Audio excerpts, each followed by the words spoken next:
Do you feel the moon? Have you thought about that today? I have the most Libra bitch ass heart. So you know what? I feel this Libra moon very intensely, for sure. I didn't intend to share anything on this moon cycle, but it's been such a potent bitch. And I've learned so much that I feel like I gotta. I want to. So here we go. Pulling wisdom from the moon is a tale as old as time. It's only really lost on today's society. But the concept is that at the new moon, you plant a seed, you set an intention, and you set it in rhythm with the stars. It's like a quest for inward reflection and personal growth, essentially. So you set your seed at the new moon, and then on the full moon, you have some like level of conscious awareness and awakening about the thing, right? And then you finish out the moon cycle integrating those things, and then at the next new moon, you start again. That's the concept. This new moon began in Pisces. The depths of Pisces, the 28th degree. Pisces represents, the womb-like state, right? Who we were as individuals, like before we got shoved into a body here on Earth. Our heavenly, universal presence, whatever label you want to put on it, like our soulful nature. And so my dumbass, the new moon intention that I set was to remember who I was before I had to justify my existence. To remember who I was before the world told me I had to be any which way. Does that make sense? The raw, uncontained, childlike nature Lindsay before she went through the world.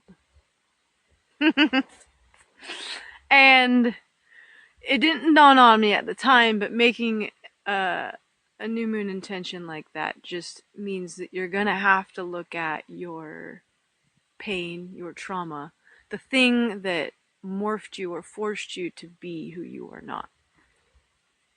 And that's where it gets like a little uncozy. And this whole, I just completely underestimated the potency of this cycle, right? I should have, and it is occurring also at eclipse season. Eclipses are fated changes in our lives, massive shifts that have some level of divine purpose. Potent shit on top of some deep potent shit, you know what I'm saying? The whole cycle was just filled with having these experiences where I recognized a situation, a thing that forced me to change who I am to fit society. And I could see where it happened, what it's done to me to this point. And then I find myself now kind of in the state of like what to do with it, right? And thank God, one of the things I've completed the cycle. One of the things I think gives me insight into what to do with the other things, right? And I'm going to share with you my example. This may come as a surprise to you, I don't know, but I'm a tomboy. My whole life I've been like that, where I just want to do boy shit and wear boy clothes. I grew up where having my gender expression, like who I was, doesn't match the actual gender that I have. Right? And I just have so many of these moments in my childhood where it's like, I was told, you gotta put a shirt on. And prior to that, I was wild and free, like tits out. I was playing sports, feeling that breeze, and my body was sexualized and put into a cage before I even knew what sex was. It's one of the fucked up things about our society. I think that's the first time I've felt the crush of the patriarchy. Anywho, that might be a little extreme. I do appreciate the boys and the masculine, don't get me wrong.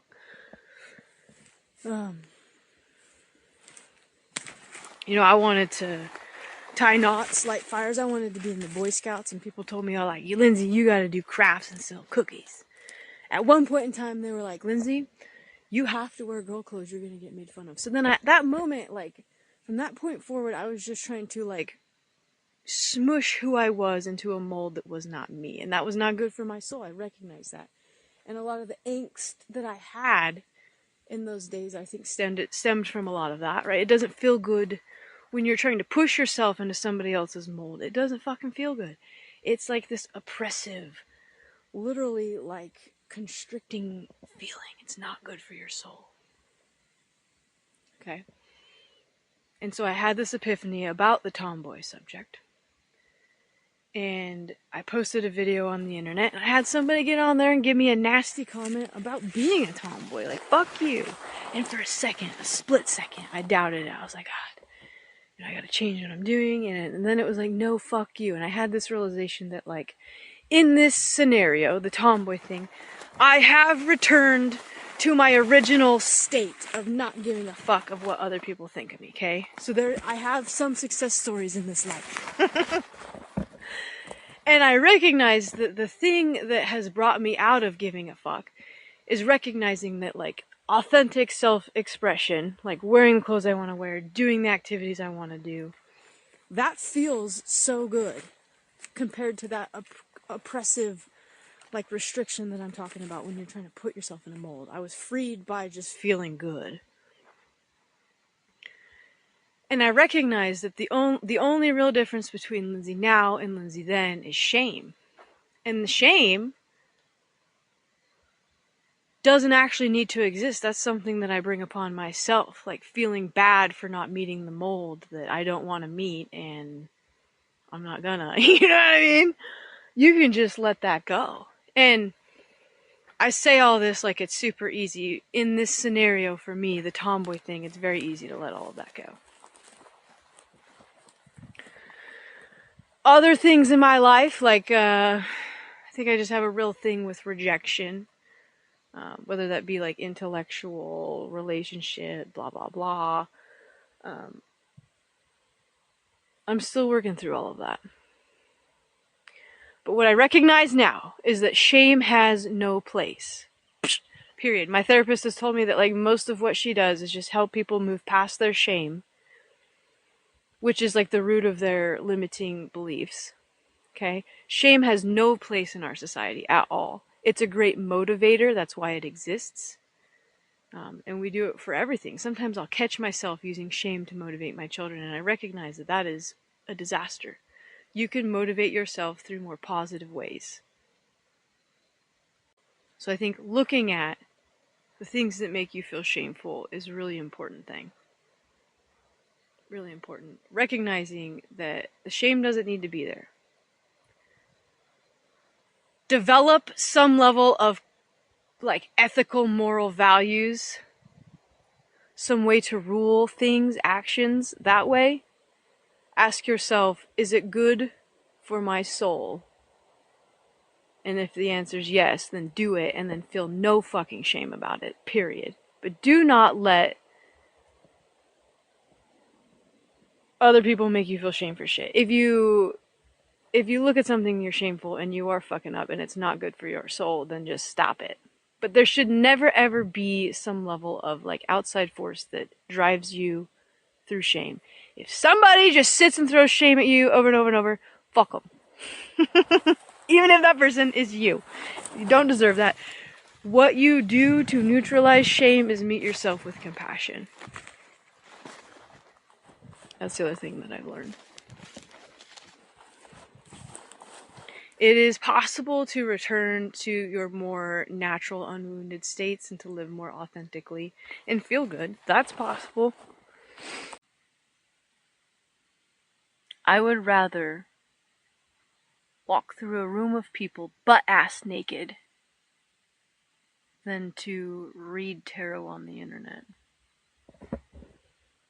Like, reading tarot on the internet is way more scary and uncomfortable to me than, like, to walking around naked. Or, like, something somebody else would think is shameful, you know what I mean? Like, why am I like that? Because I know for a fact that intuitive endeavors, spiritual endeavors, like communicating those things, that's like something that is key to my soul. That's what I love. Like, I love nothing more than giving a tarot deck to a woman and uniting like her intuition with a tool that she can use. I love that. Boys, you can also do tarot. It's just most of the people who are open to it just seem to be women. Just saying. Tarot is for boys too.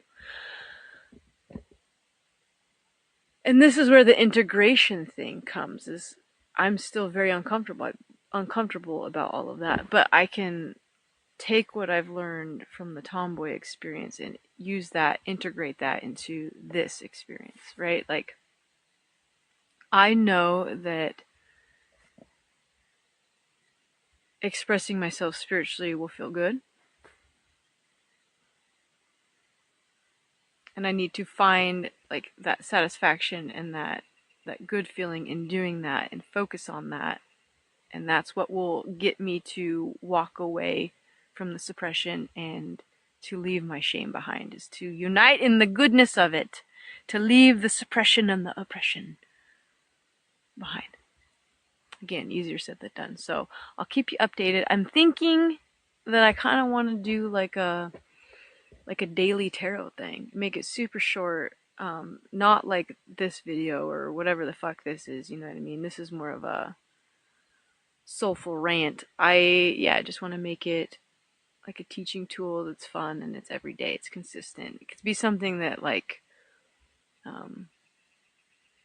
I can use to connect spiritually every day. So anyways, I'll keep y'all posted. If you've made it this far, thank you very much for being here.